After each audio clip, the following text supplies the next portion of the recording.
Francis Ernest Bendaña Radzovich, Don Paco, was born in Manhattan, New York on August 1, 1935. Don Paco's mother, Emily Radzovich, was the daughter of Lithuanian immigrants, and his father, Frank Bendaña, was an immigrant from Nicaragua who was working in New York. Emily and Frank formed a family together and had 7 children. In 1948, the family moves to Nicaragua, country which Don Paco forever falls in love with.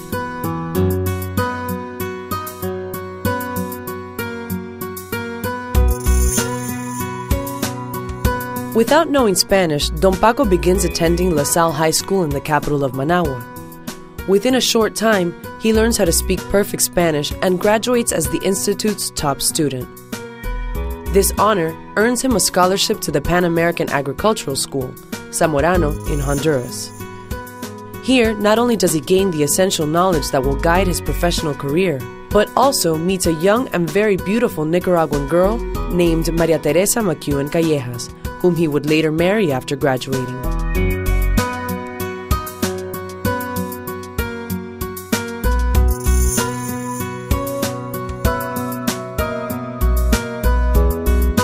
His excellent academic performance at the Agricultural School of Zamorano earns him a scholarship to the University of Florida, where he moves together with his wife, Maria Teresa.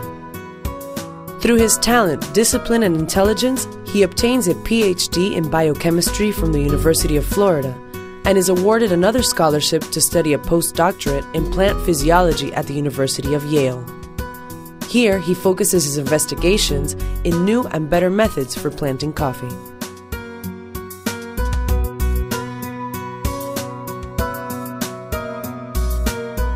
He returns to Nicaragua as the first Nicaraguan with a PhD in plant physiology and a dream to produce the best coffee of Nicaragua and better the lives of the people.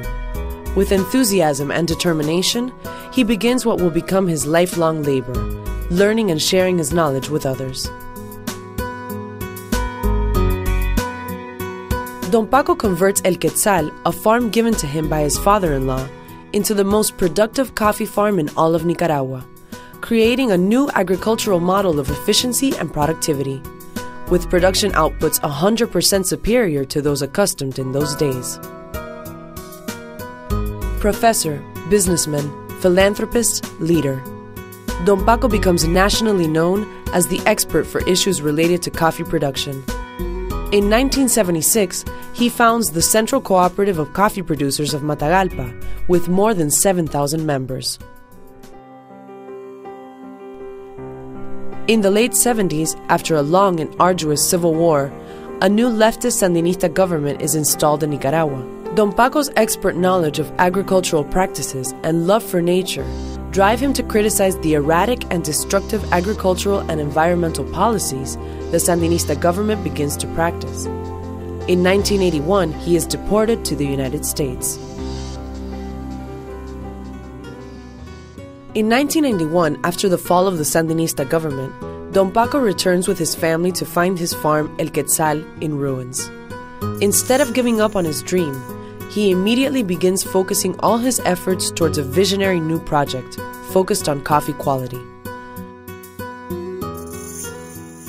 Now, instead of being the most productive producer as he was in the 70s, he knew he had to produce the best quality coffee to create the perfect cup for the consumer. This new focus on quality led Don Paco to discover many new and innovative techniques in the processing and commercialization of his coffee. Don Paco pioneered a new business model for coffee production in Nicaragua, which resulted in satisfied clients, prosperity, and most importantly, the development of the surrounding communities. A life of hard work and dedication that opened many new roads. Don Paco showed his 5 children, friends, and a nation that your dreams can come true when you combine hard work, creativity, and love.